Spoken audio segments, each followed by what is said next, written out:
Hi, good evening everyone, and welcome here. It's an honor to stand here and welcome His Excellency Mr. Daniel Carmon, Israeli Ambassador to India. It's also an honor to receive and to welcome the Consul General of Israel in Mumbai, Mr. David Akov. Welcome to Pune and welcome to PIC. Of course, it's a very pleasant task to say welcome to all of you. Before we introduce the dignitaries on the dais, as a usual practice, His Excellency maybe introduce you to the attendees that we have in the audience. In the audience, we have members of Pune International Center who come from very different walks of life. There are journalists, economists, scientists, business professionals, business owners, entrepreneurs, faculty, students. We also have academic institutions of Pune and outside Pune as members of PIC. So some of the faculty members of those institutes and young and bright students are also here to attend the session today. And as we mentioned earlier, Pune is a vibrant place when it comes to consuming anything, whether that is classical music or whether there is sessions like these, which are very informative and insightful. Many Punekars would take active interest and would attend these. So that's the audience that we have today. It's great that today we have on the dais the Consul General of Israel. We also have Dr. Vijay Kelkar, the chairperson of the program today, and Dr. Abhay Firodia. To begin with, may I introduce Dr. Vijay Kelkar. I understand that there is very little that you all need in terms of introduction to Dr. Vijay Kelkar, but an honor that I may never miss. Dr. Vijay Kelkar very much studied here in Pune. Then he moved on to University of California at Berkeley to do his PhD. He has worked in Planning Commission, Commerce Ministry, Economic Advisory Council, Petroleum Ministry, of course as the Finance Secretary in Government of India in 1998, in the IMF, Chairman of the Finance Commission, the 13th Finance Commission in the rank of Union Cabinet Minister, the same commission that was once also chaired by Sri Yashwantrao Chauhan, the Yashwantrao Chauhan Academic Development Academy, which is where we are hosting this program today. He has been advisor to Ministry of Finance. He has been advisor to various other ministries. I think that's going to be a session in itself. So I'll just stop there and I'll mention that in 2011, Dr. Vijay Kelkar was bestowed Padma Vibhushan, the second highest civilian award for distinguished and exceptional service to the nation. In one line, if I have to introduce Dr. Vijay Kelkar is Vice President of Pune International Center.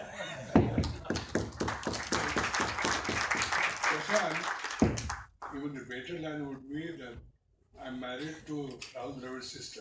Oh yeah. And I almost forgot to mention, in PIC there is no penalty for clapping when you feel like. Thank you.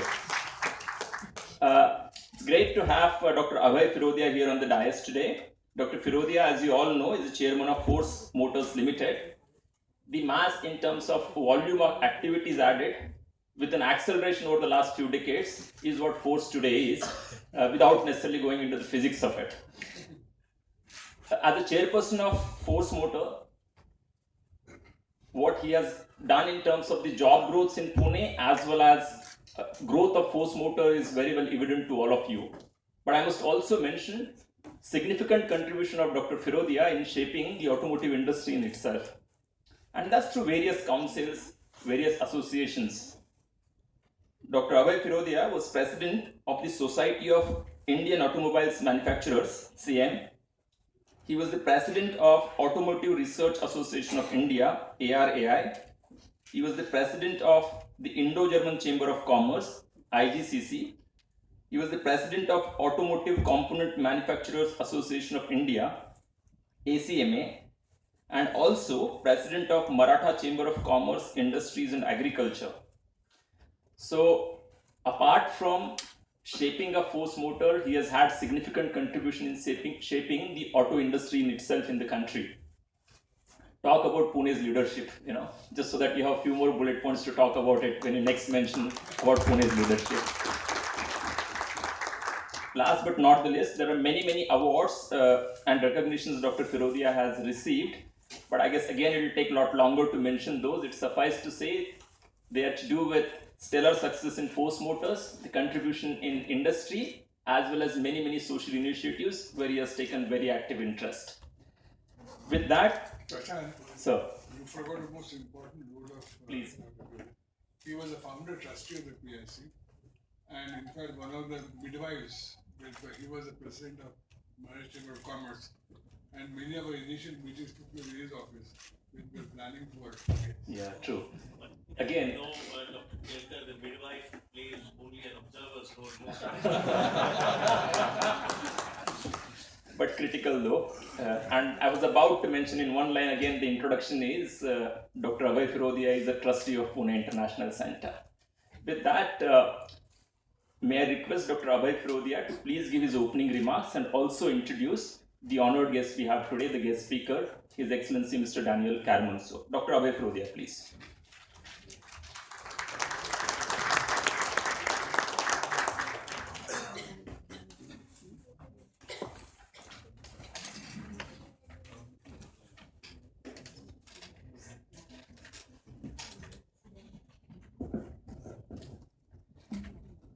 Excellency, Dr. Carmon,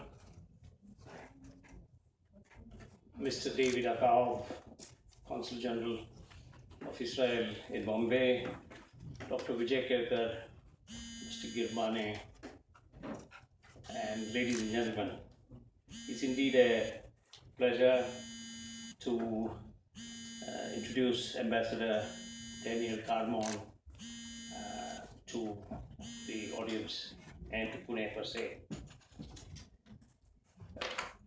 He combines many qualities in one person. A career diplomat, not a diplomat by having attained a certain position in some profession, but by training in diplomacy and international relations, and then having served in many important positions in the Israeli diplomatic activity. But before that, as a young man, he was a paratrooper in the Israeli Defense Forces and therefore has both the soldier's knowledge of the geography and the strategist's instinct for what that geography is capable of and what the issues are. He has been part of the very famous Camp David negotiation, which was one of the most important and well-known sort of turning points in the Middle East's geopolitical setup. He served as the ambassador of Israel to the United Nations, and it's a privilege for India to have a person with such an insight and such a worldview, having also previously served in the embassy in Washington, to be an ambassador for India at a time which is most important and opportune. Indo-Israeli relationship is flowering by the day. Time was when there was a very frosty silence or some sort of a distance between India and Israel. And people always wondered as to why, because there is so much congruence between the national interests of these two entities. There is so much common history, not common history in the terms of having been interactive, but common factors in history. Similar challenges, geopolitical challenges, challenges of neighborhoods, both live in dangerous neighborhoods. Both are nations which are founded on the knowledge society. Indian history, you can go back a few thousand years and trace back And India's ethic, India's instincts are based on knowledge society, and so are Israel's. Both India and Israel have ever been peaceful. Israel is not known to have suo motu attacked anybody. Both have had to defend themselves against hostile neighbors. But the way Israel has done it is something which is astonishing and which is a lesson for many, many people. The questions before the two nations are very similar. Israel utilized a combination of their intellectual caliber, the knowledge society that they have, the technological capability that they have developed out of this knowledge society, the technocrats that they have built, the strong military and security complex that they have created, and above all, the business instincts and the practical view.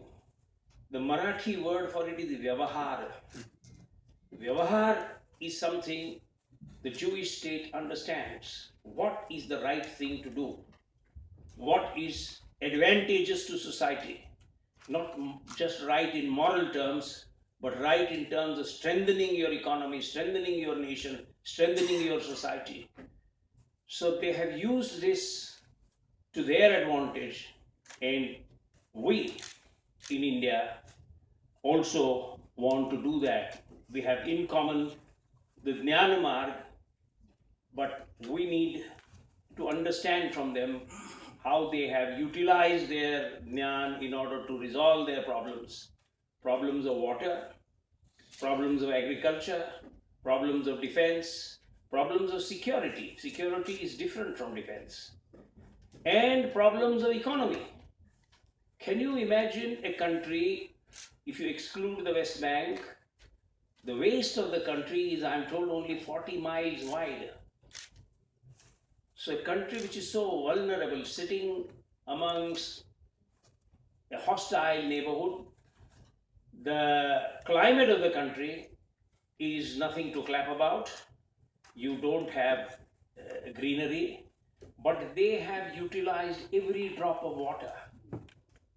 They have made agriculture sensible, not just productive. It is productive through being sensible. To give you an example, they don't grow crops which are water intensive. They grow crops where they are able to utilize the scarce water resources they are, but they grow them with fantastic technology deployment. The number of sensors in one Israeli field for agriculture probably exceed on a square kilometer basis the number of sensors deployed in one of the new high technology factories in India.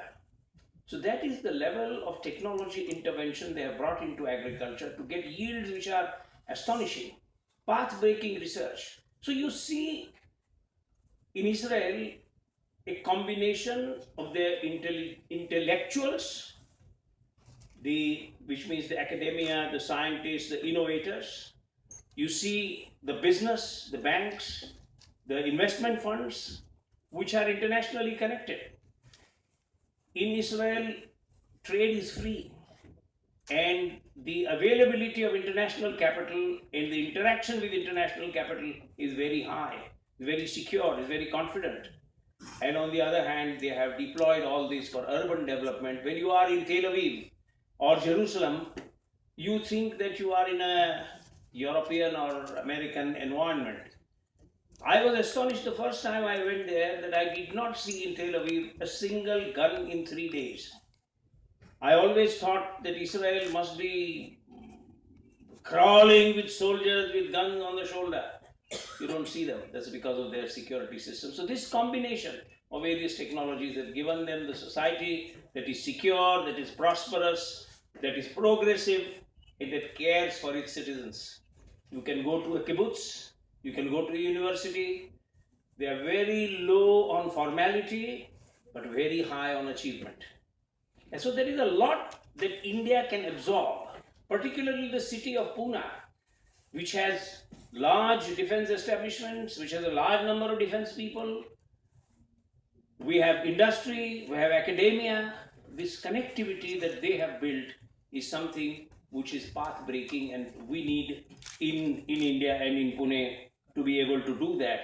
And I have always felt that somehow Israel and India are made for each other. Israel needs a strategic depth of sorts. The Indian market, the Indian economy, the Indian population, which is friendly, which is not divisive by nature, can offer such a strategic depth. And India needs a strategic edge. Israeli technology, and I'm not talking of military technology alone, agricultural technology, electronic technology, defense technology also. All of this is something which can be of very, very great use. We are very fortunate to have the ambassador here today, and he's going to talk about the future of the relationship on the perspective of what our 25 years of relationship has been and what the next 25 years can be. I'm sure it's going to be very enlightening for all of us, because come to think of it, India and Israel have to strengthen their mutual bonds, whether it is in industry, whether it is in agriculture, water treatment, defense, social activities, education, because we can only help each other. And in India, we have always had a very wonderful and open atmosphere to the Jewish people. The Jewish people have been present in India for millennia. For 2,300 years, we have presence here of Jewish people. I have not seen any discrimination in India in the last 70 years that I have memories of against the Jews. On the contrary, the Jews have made such fantastic contribution. There was General Jacob, there was Mr. David Sassoon, so many of them have contributed so much to Pune, to Indian military, to Indian history, and I do believe that the strengthening of the relationship between these two countries is going to be very beneficial to us, and let us hope that this does happen. I would say welcome, Ambassador, and we look forward to your wise words. Thank you.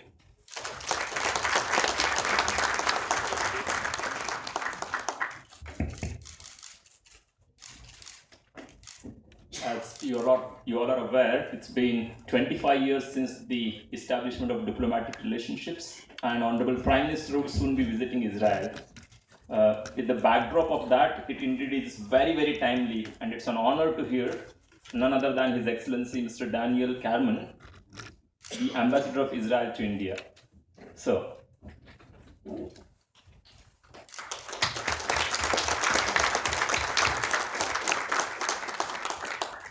thank you very much. Good afternoon to all. It's a real privilege for me to be here today in Pune. It's a privilege for me to be here in PIC.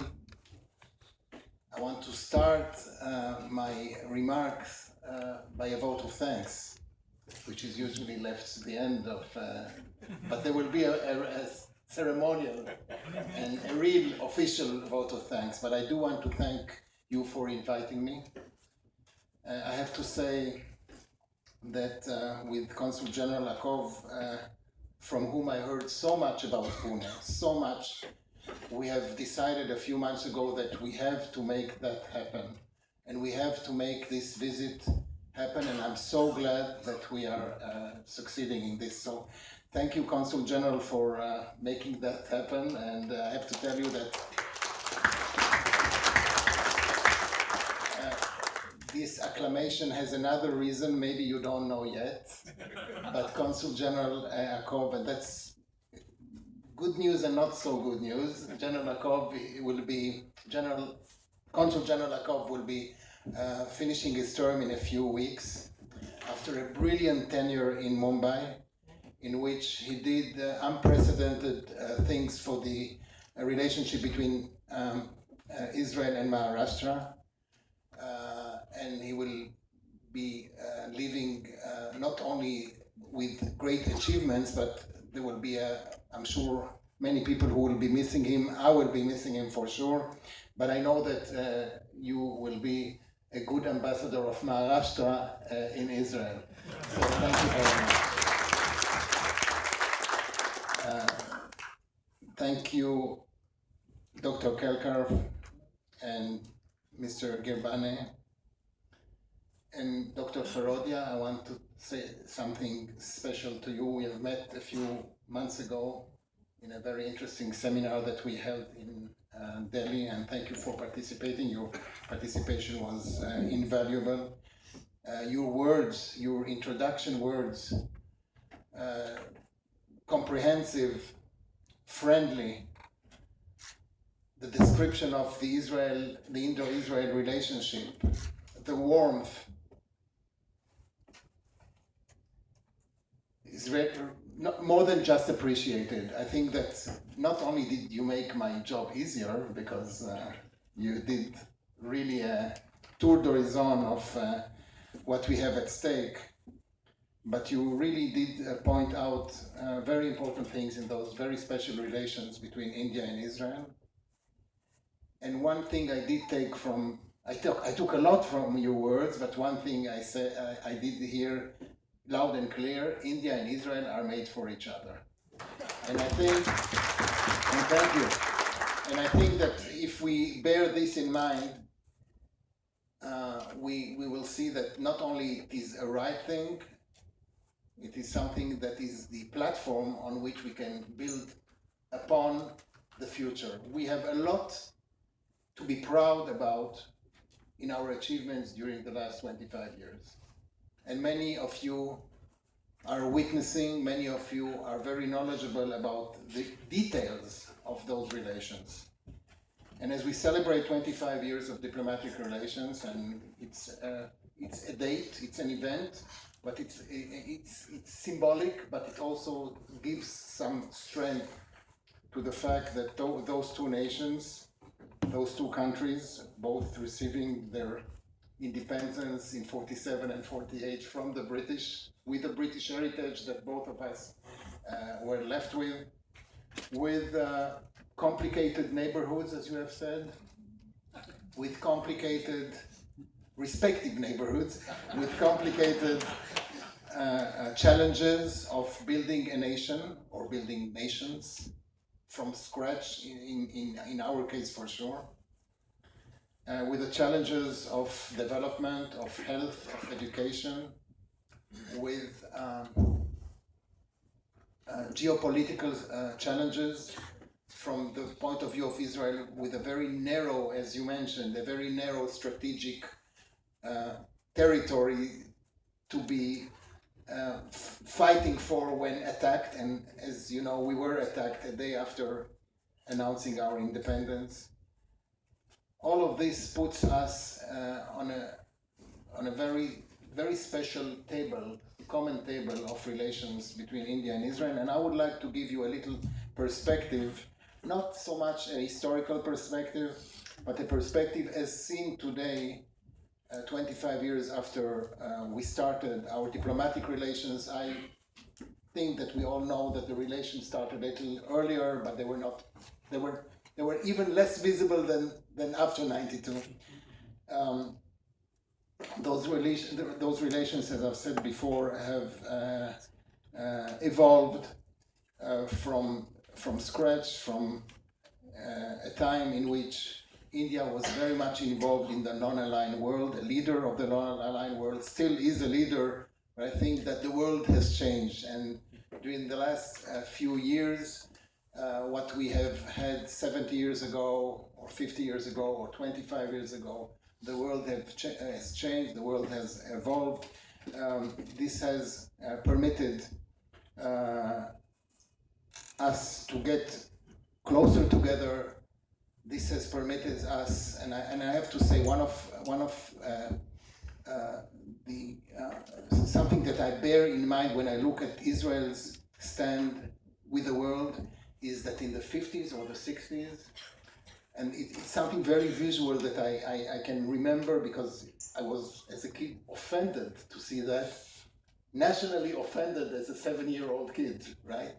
is this notion of an Israeli diplomat walking in, for example, the halls of the United Nations, and all the Arab diplomats or princes or leaders walking out. This was the exemplification of something that Israel has suffered from during the first years of independence. But this also has changed. In our region, where the equation was Muslims and Jews, Israeli and Arabs, good guys and bad guys, depend who you were talking to, of course. This has changed dramatically. The choreography, the architecture of world politics have changed. The Berlin Wall is no more. Non-aligned movement is weakened.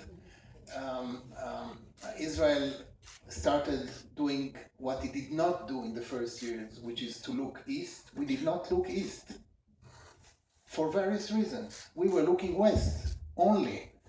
US, Western Europe, we had some interests, developmental interests in Africa, we had good relations with Latin America. We hardly look east. And because of various reasons, we started doing so in the 90s. We were fortunate enough that there were some global changes happened, and what we call East looked at us, and both China and India opened up diplomatic relations within 4 days of each other in 1992 for various different reasons, but it happened on the same week. And what started in 1992 very quietly, under the radar, and I don't want to use harsh words, beyond under the radar, because some do use other phrases. What started then in 92 with great hopes from both sides, dwelling on a lot of interest, a lot of curiosity, intrigue. People were intrigued on both sides, both leaders, people, what we call today civil society, defense establishments, etc. Very intrigued to open up these relations and put content in the relations. In the first years, and the non-aligned policy, and you all are familiar with the development and with the policy at the time. For the first few years, more than just few years, the content of the relations was very, very positive, very good, very instrumental for both sides, but we had the price to pay. And the price that we had to pay, and we accepted paying it, was the price of visibility. So relations evolved, and I have to say, especially in the defense field, but not only in the defense field. But we were kindly asked, and we kindly accepted to pay a certain price tag. The price tag, in the eyes of a diplomat, and I was witnessing this throughout my career, was that behind the scenes we had great contacts with the Indian diplomats, and it doesn't matter which party was in power, was it Congress or was it BJP, we always knew we could rely on the Indian diplomats, but quietly behind closed doors, under the radar, under instructions. And I have to say, if I speak today about that time, we did not like it, but we knew that this is the price we had to pay. At the time, still, there was this policy of India towards West Asia, which India did not hide, but of course we could not, we did not do anything against it, because we could not do anything against it because of this price tag phenomenon. This has changed, and this has changed in not only in 92 when diplomatic relations were initiated, but it has changed during the years. where more and more content came to the table, to the joint table, when defense was not the only game in town, when Israel as a country that I can definitely say is a development laboratory in which, in our own experience and exercise of nation building, we have learned how to do security and food security, health and education. Of course, we were helped by some friends, but much of what we did, building this vibrant economy that you mentioned, building this very normal country. Anyone who visits Israel understands and sees and is very much impressed by the fact that, notwithstanding what you hear about Israel, especially in the Western media, what you hear about Israel is not what you see when you are in Israel. I appreciate very much what you said about the guns in the streets. When I was in the 70s a soldier, you would see more guns in the street or more people in uniform in the street, because we did not sophisticate, let me say that way, the fact that, and we did not understand the fact that this also makes a difference. Now there are no soldiers in the street. You see less soldiers hitchhiking. You would see tons of people on the roads. This was the way of our soldiers to get back home from their camps on Saturday. So you would see soldiers with uniform and guns, not necessarily because they were guarding the city of Tel Aviv, but because this was their way to go home on Friday. Nowadays, things have changed. This very normal country called Israel, this very vibrant society, vibrant parliament, vibrant economy, hubs and hubs of innovation, a thriving agriculture, startups all over the country, cyber parks and industry, Israeli style industry, which is not a very heavy industry, but definitely a very important industry, which we are very proud of, is filling the country. And this country, in the same time,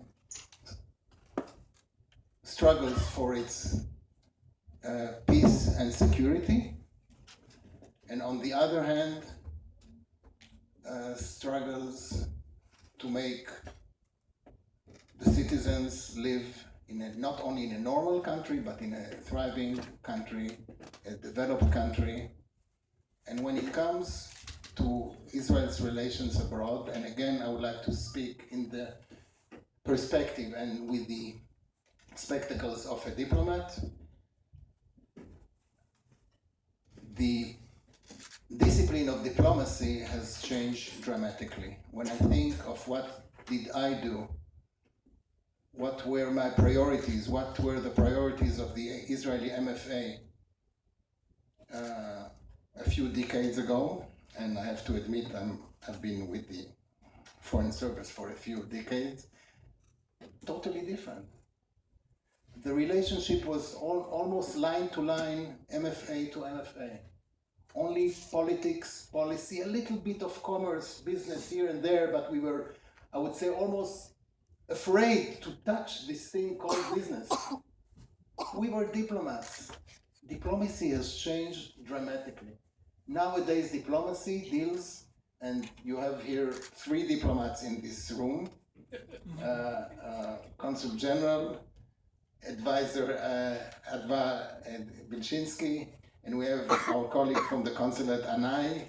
They know, we know, that today's diplomacy deals with the politics, with the MFA, with demarches, with votes in the United Nations, and that's, of course, continues to be the crux of our work. But nowadays, diplomats deal with everything, and they work with civil society and with business people, and in India, not only with India, but with the states, very important. And it took us time to understand how important it is to work with states and not only with the capital. Delhi, which is a great place to serve in, that's not India. And this is why it is India, but that's not the only thing in India. And when we look at our agenda, when we look at our priorities, and this is something that my predecessors have integrated into the service, is to do a lot of field work. So it's not only going every morning to the MEA and asking what's new, guys, but to go to the States, to put in the joint table not only what is important for us, explaining our policy to the other side and listening to India's policy, which we are doing anyway, but to look at the priorities of India, the reforms of the government of India, the necessities of India, and to see how do we make the match, and how do we demonstrate the fact that India and Israel are made for each other. And in this context, and I'm sure that many of you are very knowledgeable about the relationship, because this is what I find in every conversation that I have with people of knowledge, of general knowledge. There is a very big and accurate, up to the last detail knowledge of the relationship between India and Israel throughout the years. And people tell me stories, unbelievable stories, about what happened with the date and with the hour that has to do with the relations between India and Israel. This, for me, is a sample of the fact that those relations are not just, another type of bilateral relation between India and some other country. And it is on the priority of the Indian government. It is something that many books have been written about and will be written about. And as we have talked, Consul General and myself, more than one time, to be here in India serving Israel, but also serving India and Israel, is one of a dream, or diplomat's dream come true. And especially during those years when the relations became more and more visible, when the content of the relations are widening and more, when an Israeli ambassador or Israeli consul general has to understand more than basic terms in business, in entrepreneurship, in innovation, in agriculture, in water, because this is the message that we are bearing. We are not coming and opening a debate and then giving a few remarks and then giving the agronome or the water expert we are the new kind of diplomacy, and this new kind of diplomacy is demonstrated more than anywhere else in India. And with India, we have back home in Israel, the biggest agricultural project abroad of Israel is here in India.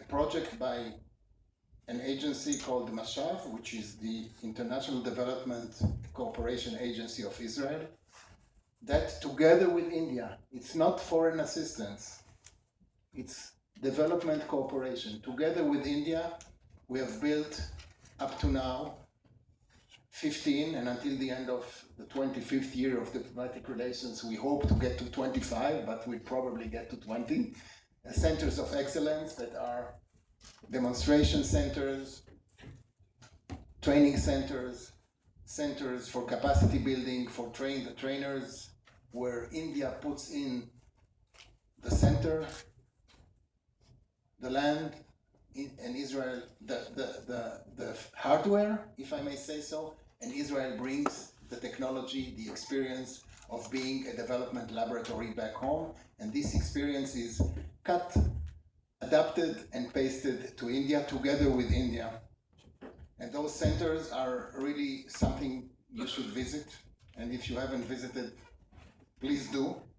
I think that there is one center close by to Pune, in Rahuri, which is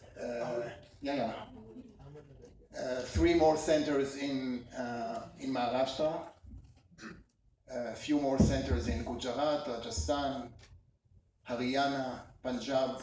We're now expanding our presence with the centers of excellence. We are also going one step further, not only felicitating ourselves on the success story of those centers, but we are also going one step ahead, which is to bring more technology, to build more centers, and to integrate the private sector. And we had a meeting this morning with the Chief Minister, and this is one of the areas of concern and one of the areas that we would like to develop in our relations with Maharashtra and with India, which is agriculture and beyond what we're doing today. I'm not supposed to talk about the visit of Prime Minister Modi to Israel because it has not been announced yet. But Prime Minister Modi said a couple of months ago that he will be visiting Israel in July, so who am I to say that he's not, right? So the visit by Prime Minister Modi, the expected visit by Prime Minister Modi in the next few weeks or months in July, the expected visit of Prime Minister Modi to Israel will reflect the fabric of the relations between India and Israel. And as we are now preparing this visit together with our Indian colleagues, the fabric of those relations are exactly that. What we have been doing during the last 25 years and what we want to do in the next 5, 10, 15, 25, 50 years, which is to find the common ground. We do not come to India with heavy industry or with heavy finance. We know our limitations, but we know our strengths. And our strengths are seen when you come and visit Israel and you see the technology and you see the companies and the startups and the innovation and the universities and what the student can get when he goes to our universities. And we're very proud of the fact that 10% of the foreign students in Israel are from India. This is remarkable. This is remarkable. So this will be reflected in the visit, but this will be reflected also in the time that we will witness after the visit. I think that one phrase that we use in Hebrew, maybe in other languages too, when you don't know exactly what to say about something, you say, the importance of this meeting is in the fact that this meeting was held. Now, this phrase is always true if you mean it.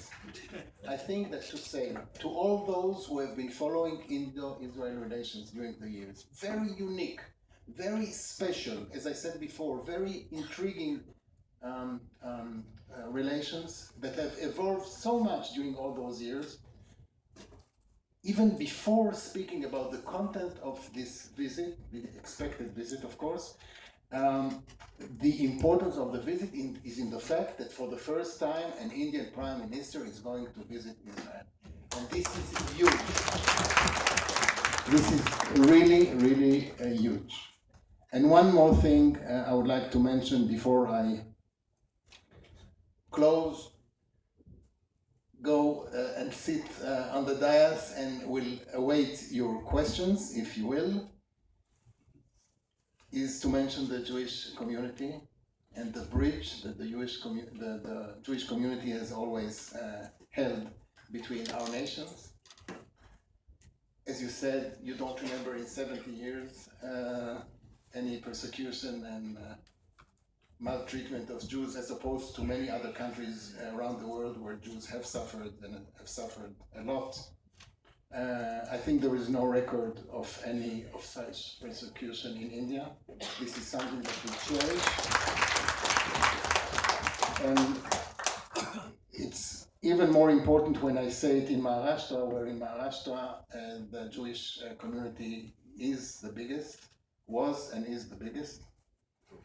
And this also will be reflected in the expected visit by Prime Minister Modi when he will be meeting thousands of Israelis from Indian origin who are proud of this origin. So it's an important factor in the relations between the Jewish people and the Indian people, between the states of Israel and the Republic of India. And in this light, I would like to thank you for your attention and be very glad to start some kind of an interactive session, if you will, and try to answer your questions. Thank you very much.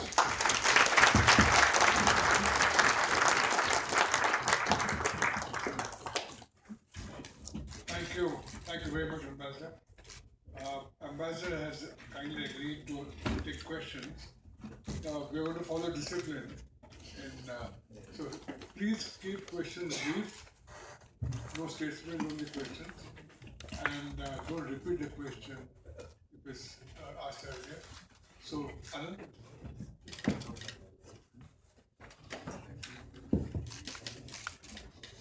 I'm Komodo Khandekar.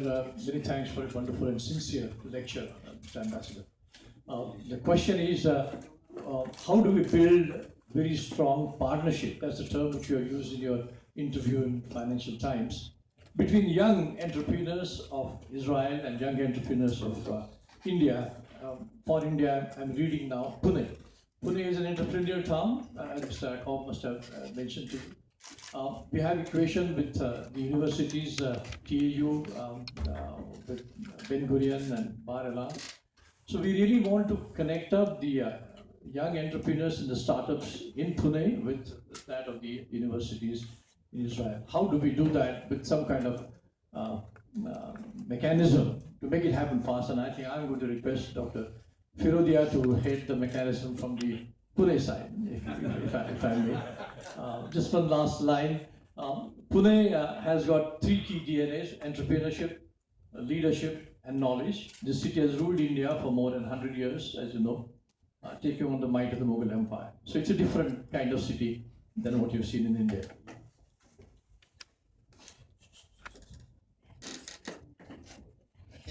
I think you touched upon a very important point in one of the areas that we would like to strengthen. The relations between India and Israel throughout the years have been characterized with content, ever-growing content all the time, content in various fields. But the perception of those relations, or whatever, this is limited. This is relatively limited. It's important, but it's relatively limited. So connectivity, more tourists, more agreements, if you're talking about the mechanism, more agreements, more MOUs, more university people from Israel, and that's one of our efforts, to bring more universities. And I have to say that if we compare nowadays to 10 or 15 years ago, we have much more interest from the Israeli side, Israeli universities, to make not only to attract Indian students to come and visit in Israel, but to attract research and joint papers and joint activities. And talking about the mechanism, there are a couple of mechanisms that will be either announced or launched in the next few weeks. At the end of the day, all of those which enrich not the content of the relations, but the venue and the areas that are tackled will bring us to a position where the relations, political, diplomatic, commercial, people to people, business to business, innovator to innovator, startup to startup, ecosystem to ecosystem, will be much more natural and much more of a routine, and not like today, because like today, I have to say, and I hope I'm not making a grave diplomatic mistake by saying it, I think that today we still bear some complexes from the past. Some. And if I may use a harsh word, the normalization of the relation between India and Israel has not terminated yet. We are still in the process of normalizing our relations. We are very satisfied. We can, we can clap to each other and felicitate ourselves for the great achievements, but we still have a step to go. And the visits by presidents, both presidents who visited each other, the number of universities who brought their presidents here and there, the number of Indians who go to seek business with Israeli companies in agriculture, in pharma, in defense, is immense. The interest by Indian companies to acquire small Israeli startups and to grow with them. All of these are dots, and if I can take from another place that we're talking about, connecting the dots is very important. So each and every dot maybe that will not do it, but all of them together will make this fabric that we all want. And if I may have a little vision and a little wish to us all those for whom the relations between India and Israel are important, and I think that it's a big majority, I'd like to be in a position where in 5 or 10 years, in this continuing ascent of Indo-Israel relations and all the importance that it bears for both countries, governments, and people, to look back not only on those 25 years that we are now celebrating, but on the 5 or 10 or 15 years from now, in which we will look at this period of time, this particular period, in which we are upgrading strongly and enthusiastically upgrading our relations.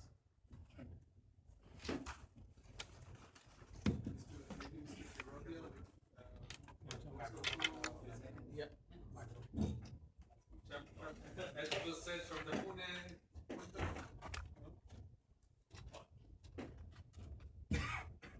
there is no doubt that it is important that the youth of both countries connect in order that an enduring relationship can be created for mutual gain. And in this regard, certainly youth from Pune, and from India, need to be visiting Israel in great numbers. Israel has India as the biggest tourist destination for Israelis worldwide is India. Israeli tourists come to India in very great numbers and they go to many places. Indian tourists do not go in great numbers to Israel. Let me tell you, Israel is a wonderful place for a holiday. After having been there on a few business visits, I went on a holiday visit for 8 days. It's the most entertaining, most comfortable holiday. So for the people who are already advanced in life and for the youth, for both, there is a lot of opportunity to make friends with Israel and to learn about the lifestyle and the values of Israel. It is the values that we need to take. They are values of applying themselves, of academics involvement in industry, and many, many other areas. So I think it is this people-to-people contact for youth and for business executives that is going to be very important, and for farmers. The biggest impact Israel can have is on India's farming economy, and it will transform Indian rural society if we can follow what they are doing. So we need to build these. We don't today have a mechanism for creating this interaction. It would be important to do that.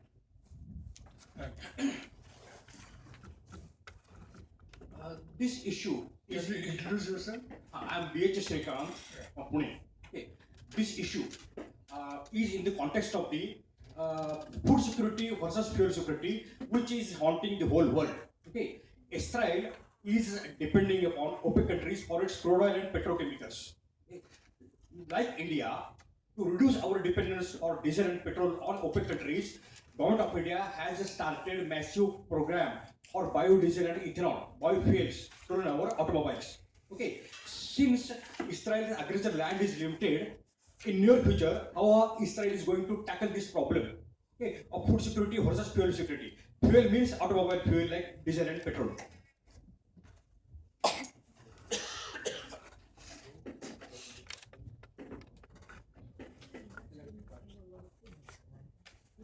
I cannot contest what you said about the trend towards which the world is going to and through. Israel is almost totally self-sufficient in the area of food security. I think that the only area that we really import are meat products, probably. All the rest, especially all the products in agriculture, are products that we are self-sufficient with, and this has to do with the technology that we have developed.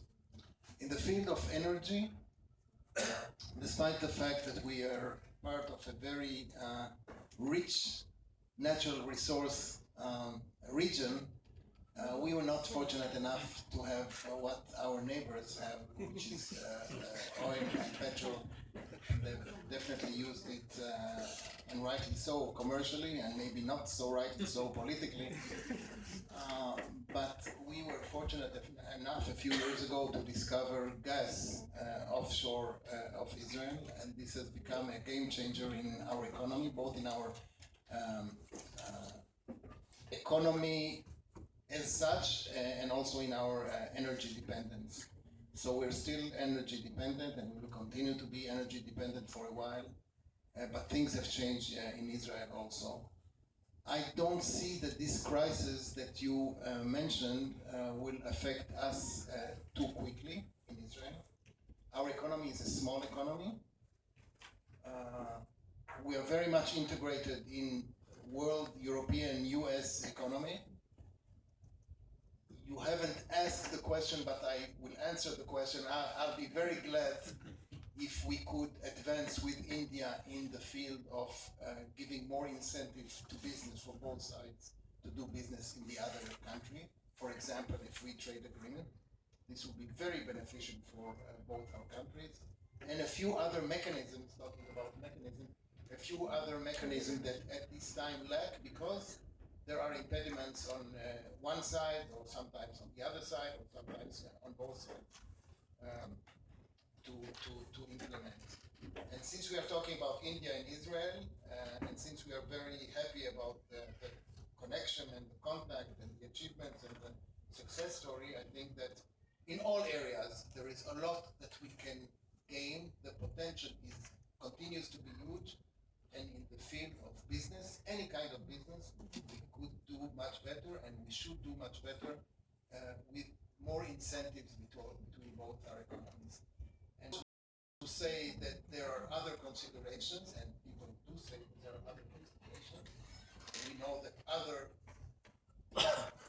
negotiations between India and other countries are not advancing too much for various reasons. I say our economy is small, and any agreement or any special mechanism with Israel will not affect others. So I hereby invite once again India and Israel, and in our internal conversation we definitely talk with our government about it, to do more so that more business can be done between our two countries.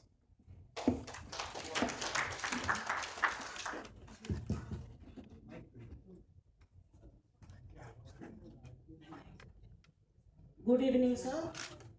This is Pratibha Chandran. I am a journalist. After the visit of the proposed visit, as you said, of the Indian Prime Minister to Israel, do you foresee some very important cooperation in the field of defense? Because there mutually both the countries can have important deals, rather, or a lot more cooperation, because the concerns for both the countries are the same.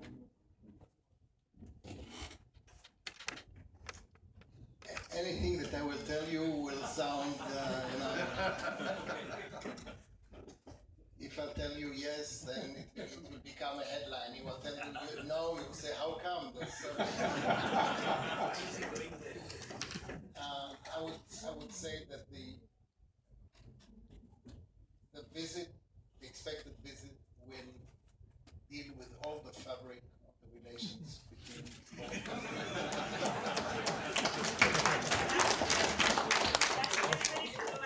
Thank you. I'm trying, I'm trying.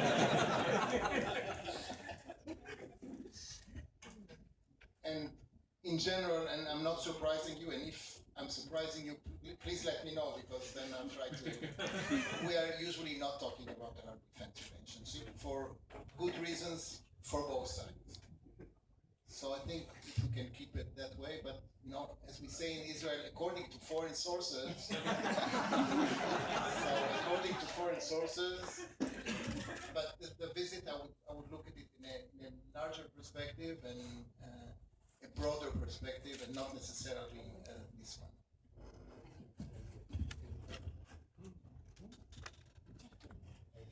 First of all, thank you, PIC, for this platform, for this opportunity. I'm Pallavi Apte Nulkar, and I'm part of the brewing startup culture in India. And I'm speaking from the perspective of the fact that today the entire world recognizes Israel as the startup nation of the world. Israel is at the epicenter of the startup culture today. So on behalf of all the young entrepreneurs, I wanted to convey the fact that we all look up to Israeli entrepreneurs. We look up to them with respect to learn, partner, and collaborate with them. And I wanted to know from you, what is that secret recipe that the Israeli entrepreneurs have, that every business that they start up is always successful? Formula? You're very kind. I have to tell you, one of the parameters, frankly speaking, one of the parameters of the very special ecosystem in Israel is the fact, for example, that the governmental help given to a startup in a very early stage of its, when it even does not pops out of the shell of the egg, is the risk that the taking, knowingly so, that maybe 14 out of 15, I think this is the ratio, will not succeed. So we take a risk. The government takes a risk. The government looks at, let's say, 400, there is something like a tender or something like this in a particular year. So many hundreds of, not companies, but inventors, entrepreneurs, scientists have an idea, a solution.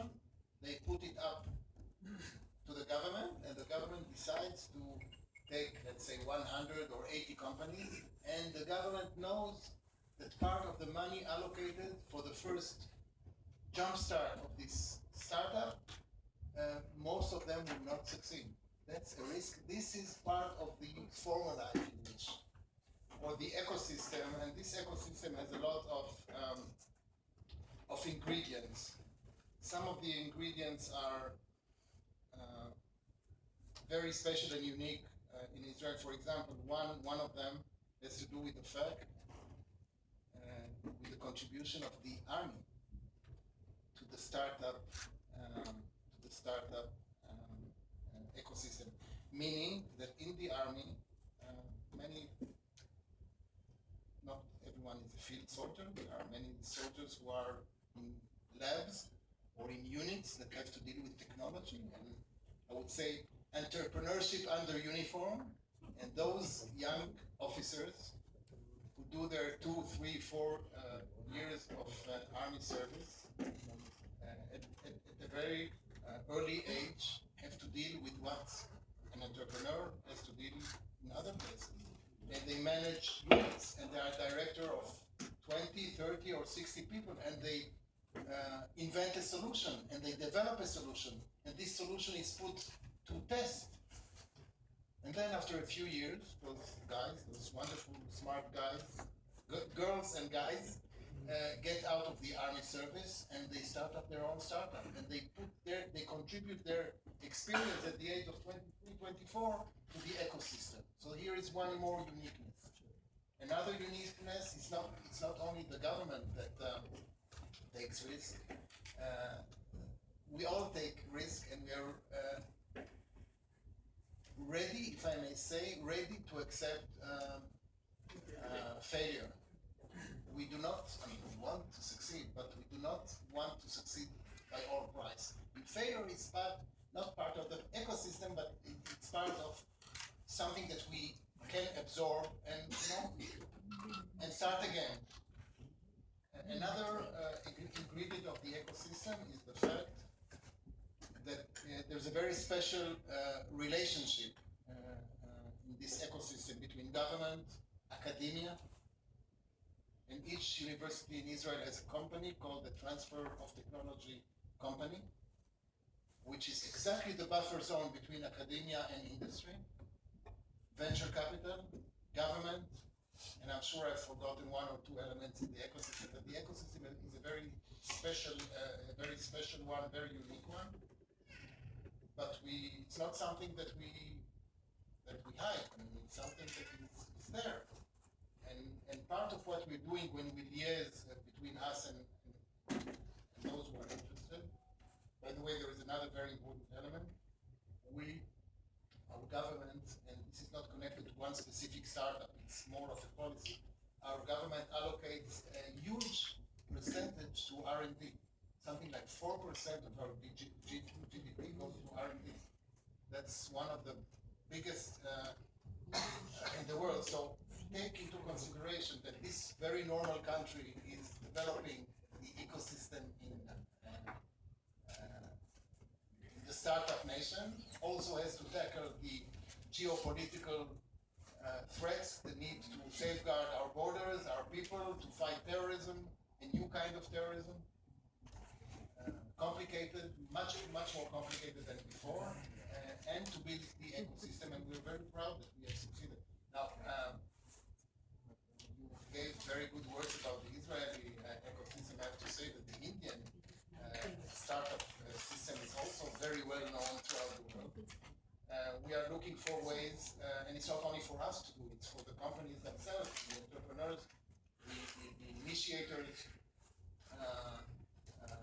to do also, and maybe we haven't done enough, all of us, in this, but this is something that is definitely on the table, and we will hear more about it in the foreseeable future for sure. Thank you. I would like to add from my own experience and maybe an anecdote that's connected directly with Pune. I think, and my colleague from the consulate, Anai, I think was with me then, I was invited to give a talk about the book Startup Nation, which I recommend to all of you who are interested in the Israeli startup ecosystem to read. It's also a pretty entertaining read, but I think it touches most of the, or basically the same points that the ambassador mentioned, but in a more in-depth way and comprehensive. But what really surprised me is that I think I don't remember which organization invited me to speak. BDB. Prepared an auditorium of, I think, 150 people, and we were amazed that it was completely full and many people kind of stood in the back. So that I think mostly young people, but not only, here in Pune, had a tremendous interest in this book and in this issue, which I see as an attestment to, I think, this possible connection and connectivity between the Israeli high-tech startup ecosystem and the ecosystem here in India, and maybe specifically in Pune. And this is something that we, in the consulate in Mumbai, and I try to come to Pune as much as I can, and this will continue after I leave as well, my predecessor, I'm sure. But to work on this connectivity in the high-tech startup culture, maybe through shared incubators, visits, as was mentioned also by Dr. Firodia. I believe that this is the best way to share this But it's not just, I think, a regular connection between two regular countries. I think there is a special bond here, and this brings me to my other experience or anecdote. I was also Consul General of Israel in California, in Northern California and the Northwest United States in San Francisco. And I was about 10 years ago, and I covered quite a lot the high-tech industry in Silicon Valley. And what I could see there, that between the different entrepreneurs from all over the world who are in Silicon Valley, the best connection was between Israeli and Indian entrepreneurs. And there are quite a few examples of that, of founders of very successful companies that one of them was Israeli, one of them was Indian. So I think there's a complementing factor to that, and I saw it in Silicon Valley. I'm sure it can happen here as well. And we will keep on working on it. It's very high on our agenda. And I think, and I'm very optimistic about the outcomes of it. We have time only for last two questions. Can I say something which is very connected to what you all said? Now I understand why Prime Minister Netanyahu said a few, maybe a year ago, he said that in Silicon Valley, the most frequented languages, so he probably heard it from you, the most frequented languages are Hebrew and the Indian languages.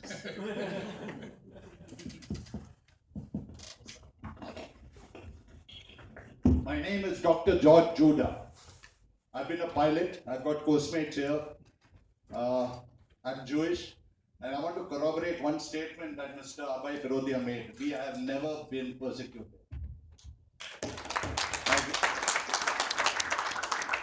Grandfather was in the army, father was in the army, and now I have done 2 PhDs and I'm the director of a management institute. And I have one request. I want Dr. Abhay Firodia to request the Israelis to start an academy of entrepreneurs, which I'm ready to help you if you need my help. Yeah. We must start an academy for entrepreneurs.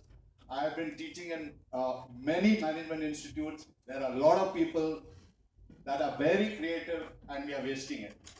I've done my PhD in creativity. I had a lot of help from, I was in IIM Ahmedabad, so I got a lot of help there. Dr. Firodia, I'm ready to say this, that I'm ready to join you. You make an academy for entrepreneurs with their help. I've seen it in Israel. Tell them to help us. I'm with you. Thank you very much. Last question. Dr. Judah, if I may, Dr. Judah, when do I start? You can tell him now. I like that. We can start now. After this last one. Your Excellency, my name is Devan Gupta. I'm a software engineer. First of all, belated happy birthday to you. Last 25 years, there were only President Wiesmann, Prime Minister Ariel Sharon's visit. Your tenure, both the presidents visited. Hopefully, both the prime ministers will be visiting. So that's your most successful tenure. I have specific questions on specific areas we didn't talk about. There are only 4 countries in the world who are not non-signatory to NPT: India, Israel, North Korea, and Pakistan. So can we see some movement in nuclear cooperation between the 2 countries? Second one is regarding geopolitical area. We have good relations with Israel. We have excellent relations with Iran. Chabahar is our gateway to Eurasian Russia, and we hopefully see that whenever there is a development in Chabahar, there are a lot of restrictions from US, Western world, Israel as well. So how do Israel see the economic engagement between India, Iran, as Chabahar is our gateway to Eurasia and Afghanistan? And third one specifically regarding to Iran relationship. 2 months back, from Benjamin Netanyahu, people of Iran, that the state of Iran is the main country. The people of Iran are to Revolutionary Guards stating that the message death to Israel should not be printed on the missiles. just signals, just signals. So do you see some kind of moving forward between Iran-Israel relationship? Because as I know, before the Islamic Revolution, there were nice relations between Israel and India. And finally, the question. Oh, there's still one more. I think it's enough because I think you have asked enough. Because Just there's one more question from somebody. I'm sorry.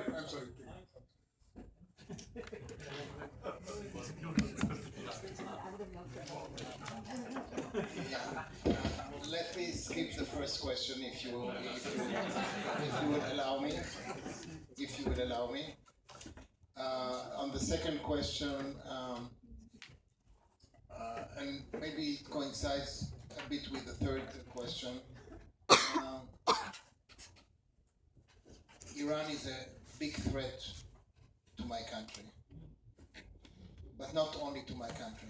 Iran is a threat to the whole region, and if you would ask Arab, UAE, Egyptian, Jordanian, Saudi leader and diplomat, what's the biggest threat that we face? Iran would be on the top of the agenda, and we agree with that. We have seen stabilizing our region, supporting terrorism for Israel, but the Iranians are very out of the map, helping this happen, denying the Holocaust, and maybe preparing for the next one. So unfortunately, I do not see any change in this perspective and this policy. And Iran is a big threat to stability, a threat to my country, a threat to other countries.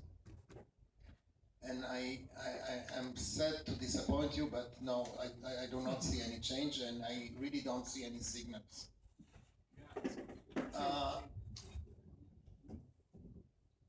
In 2 words, I'd like to try to answer part of the other question that you had, the previous one, the second question.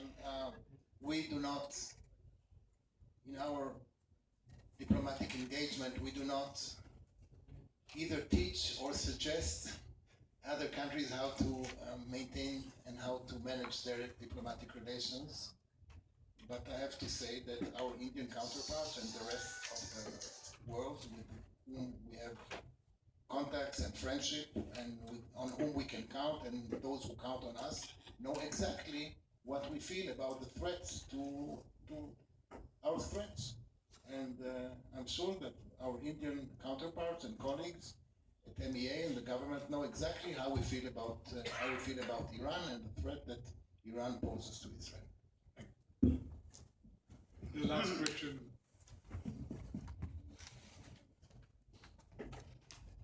Good evening, Your Excellency.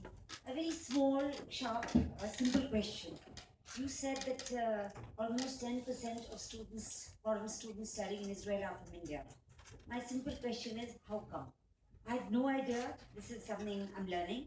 How do they go there? What do they learn? What are the fields in which they're interested that Israel offers them, and what do they come back to do? I didn't know that there were so many. I don't know if your government gives scholarships to these students. He's going there next. I'm going this year. You have been or you will be? I will be going this year in October to Tel Aviv University. Wonderful. Yeah, to study engineering. Yeah.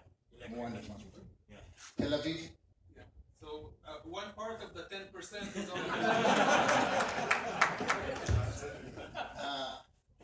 I would not talk about numbers, because if you look at the numbers of the Indian students in Australia, UK and the US, which are a little bigger than Israel, and the capacity of the universities in those countries is a little bigger than in Israel, then the numbers maybe would not be very impressive. But the 10% I think is very, very impressive.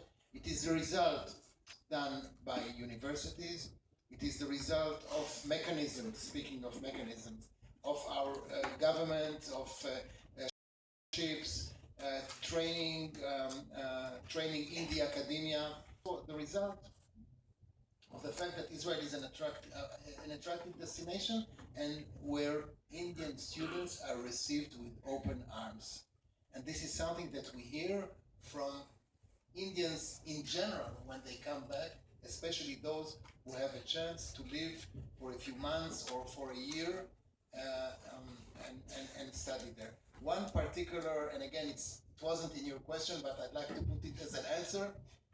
One uniqueness of the Indian student, and they're studying agriculture and they're postdoc in agricultural institutions and management of water and engineering and mathematics, and if we enlarge our cybersecurity relationship, then you will have disciplines related to cybersecurity. One uniqueness of the Indian student as a generality is that, and this is good news I think for India, not I think, I'm sure, that the Indian student who studies in Israel comes back to India. Friends, I just want this question just to add, I think it's an important point. The Israeli government is giving, or gave in the last 5 years or so, 100 postdoc scholarships for postdoc students from either China or India.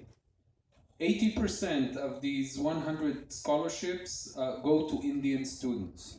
And that, I think, is it. So that in itself is a part, and these are very advanced students, all of them postdoc. So that's just, I think, an example. And the second point I wanted to add is hearing from one of the heads of the Hebrew University, for instance, that he said that the feedback he got from all of the biosciences and chemistry labs of the Hebrew University, and there are quite a lot of them, that from their experience, the graduate students from India who participate in the cutting edge research, they do that there in the different laboratories. These are the best students, bar none, from anywhere in the world that they have.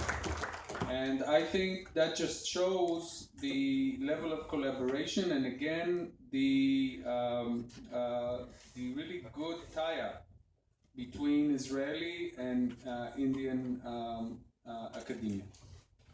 Friends, the ambassador was supposed to leave at 7:15 as an engagement. We already made him stay. I'm staying. 15, 20 minutes longer than what is programmed. So I think let's conclude. If you permit, I'll give two remarks. First, on my behalf and all of them, and outstanding lecture and on Indian Israel. It was very illuminating and we gained a lot. I think when you think about Israel, it's a unique nation because very few nations can claim a civilizational heritage. The Abrahamic civilization is a very unique civilization. Very few countries have this kind of civilization heritage. And if I may say so, it's I've not done the calculation, but I remember looking at some time back, it is the highest per capita basis, highest number of patents. It's the most innovative,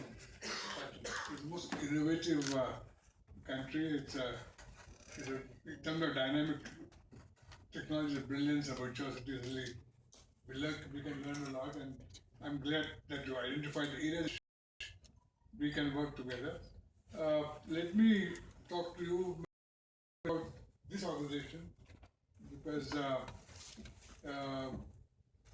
this is also in some ways unique institution because it's the only, as far as I know, the only think tank which is completely independent in the sense that it's financed entirely by the members themselves. It's not created by the government, it's not created by the private sector, it's not created by the private sector meaning company, it's not created by foundation. So it's completely, 400 people came together and created this institution. We have brought out so far more than a dozen policy papers and briefs. There are 5 verticals that emerge as our work area. One is, because our president is occupied by Pashika, which is this country as a guru. on innovation. So innovation, social innovation is a very important part of our work. Second is national security. We have organized Pune Dialogue on National Security, which is annual. Our ambition is over year it should become international and hopefully as attractive to come as people go to either Munich or Shanghai Dialogue. Third area which emerges in the area of urbanization and energy and environment. We do a lot of work in this area. Finally, political development policies. So these are the sort of 5-6 areas, and I think I have no doubt that there are a number of similar institutions in Israel which would be perhaps we can look forward to work with. We have here Latika Pargaonkar. She organizes every year the most interesting, in this country, the most interesting film festivals. She had done 2 Buddhist film festivals. She had done film festivals of the countries from the Central Asia. So we're very happy to and look forward to any cooperation in organizing Israeli films and in the future in terms of organizing film festivals. So friends, please join me to give very warm hand to the distinguished ambassador.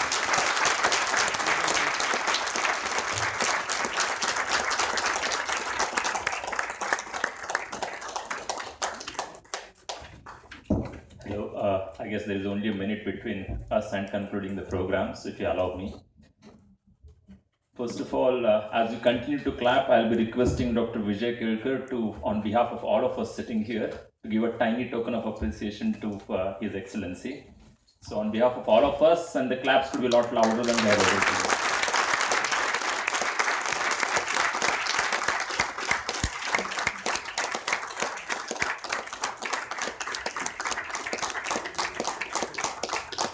Thank you, sir. It's also an honor that that Mr. David Akov had joined us today. So may I also request Dr. Abhay Firodia to give a tiny token of appreciation to the Council General.